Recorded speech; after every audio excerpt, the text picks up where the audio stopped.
Wis rasa maca ayu-ayu, ora ayu ya payu, nek ora ayu ya raup diniati wudu, nek ora ana banyu ya nganggo uyuhku, banyu uyuhku padha sucine karo banyu wudu.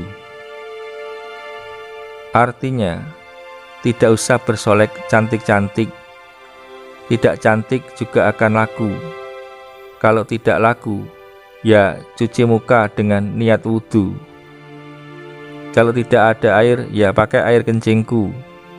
Air kencingku sama sucinya dengan air wudu. Itulah salah satu penggalan dalam dialog Ludruk dengan lakon Gusti Allah Mantu yang dipentaskan di Kediri, Jawa Timur menjelang meletusnya peristiwa G30S PKI. Penyamaan kesucian air wudhu dengan air kencing pada lakon Gusti Allah Mantu. Juga pembangunan patung Palu Arit setinggi 20 meter di halaman Masjid Agung Bojonegoro, Jawa Timur menunjukkan betapa masif dan ekstrimnya gerakan lekra menghancurkan kesadaran religius bangsa Indonesia.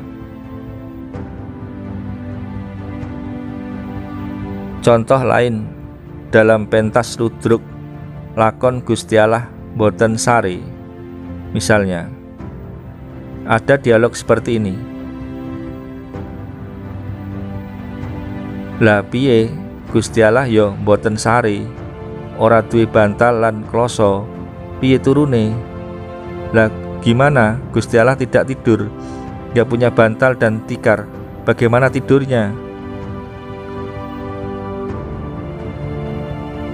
Lakon Ludruk di Jawa Timur, ketoprak di Jawa Tengah, dan sandiwara di Jawa Barat saat itu. Ketika PKI sedang berada di atas angin, karena dengan legitimasi konsep Nasakom mereka mendapat dukungan elit politik dan oknum-oknum militer. Memang narasinya aneh-aneh dalam mengajak masyarakat untuk tidak mempercayai Tuhan dan agama. Misalnya, lekra mengkoordinasi pementasan ketoprak di Jawa Tengah dan Jogja, serta Ludruk di Jawa Timur dengan lakon yang membuat umat Islam marah dan meradang.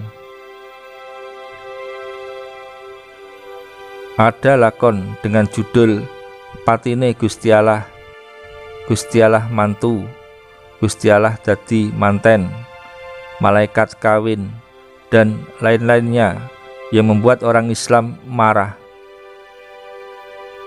Lakon Patine Gusti Allah misalnya menjadi salah satu judul pementasan Ludruk dan ketoprak paling favorit dimainkan anggota lekra dan sering dipertontonkan secara keliling di berbagai pelosok desa, meski sangat dibenci masyarakat, khususnya umat Islam.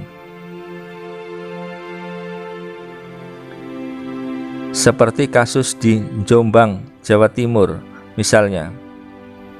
Saat Ludruk dengan lakon Patine Gusti Allah dipentaskan, tiba-tiba seorang anggota pemuda Ansor NU yang tak dapat menahan emosi marah besar. Panggungnya langsung diobrak-abrik dan dihancurkan, sehingga Ludruk pun batal manggung. Begitulah umat Islam, jelas marah, tapi tak bisa berbuat banyak, karena lekra atau lembaga kebudayaan rakyat yang merupakan salah satu organisasi sayap PKI saat itu sangat kuat dan merajalela. Sejak berdirinya pada 17 Agustus 1950 di Jakarta, lekra telah menjelma jadi organisasi kesenian dan kebudayaan PKI yang sangat radikal, ekspansionis, dan ekstrim.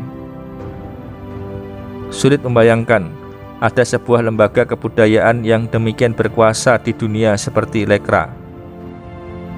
Kenapa?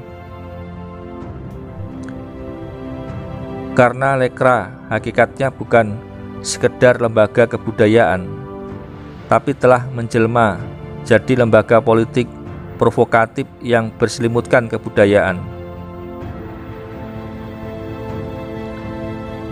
Meski dalam suatu kesempatan, D.N. Aidit, pimpinan PKI kala itu, pernah menyatakan bahwa PKI tidak anti agama. Namun kenyataannya, organisasi sayap PKI seperti Lekra tetap cenderung dan terus menistakan agama. Ideologi Lekra pun terus disebarkan dan dijejalkan kemana-mana. Tak hanya di gedung-gedung kesenian, tapi juga ke sekolah-sekolah, kampus-kampus, balai desa, bahkan ke masjid-masjid. Setidaknya ada 3 isu penting yang ditonjolkan oleh Lekra PKI dalam mementaskan kesenian rakyatnya. Pertama, mengajak masyarakat untuk tidak mempercayai Tuhan dan ajaran agama. Kedua, menghasut masyarakat untuk bergerak dan beraksi menyita tanah-tanah yang dimiliki tuan tanah, kiai haji, dan yayasan pesantren.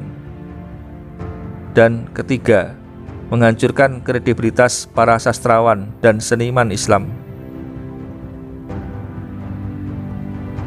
Masa PKI misalnya, dengan atraktif menyerang jamaah sholat dan menginjak-injak Al-Quran di Masjid Jami Kanigoro, Kediri.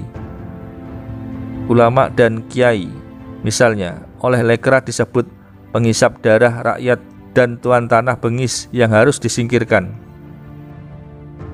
Selain itu, PKI melalui organ-organnya, Pemuda Rakyat, Gerwani, CGMI, Lekra, BTI, dan koran-korannya dengan rajin menyerang, melancarkan aksi sepihak, dan menyebarkan isu-isu agresif untuk memenangkan opini publik. Dari latar belakang itulah kenapa kemudian rakyat, khususnya umat Islam, sangat marah kepada PKI pasca G30S PKI yang gagal. PKI yang memulai, maka PKI yang diakhiri. Seperti kata pepatah, siapa menabur angin, maka dialah yang menuai badai. Jadi, PKI itu telah menabur angin, maka PKI lah yang menuai badai. Umat Islam telah menjelma menjadi badai yang meluluhlantakkan PKI. Betul, PKI luluh lantak, yang mati akibat badai kemarahan umat Islam. Setidaknya puluhan ribu, ratusan ribu, atau bahkan konon mencapai jutaan. Banyak sekali memang, tapi meminjam pernyataan Jenderal Abdul Haris Nasution, tokoh militer puncak yang selamat dari penculikan PKI, mengatakan, benar, banyak sekali orang-orang PKI yang jadi korban setelah Partai Komunis itu dibubarkan. Tapi itu tak mengapa, karena jika tidak, akan lebih banyak lagi korban pada rakyat Indonesia jika PKI sampai berkuasa.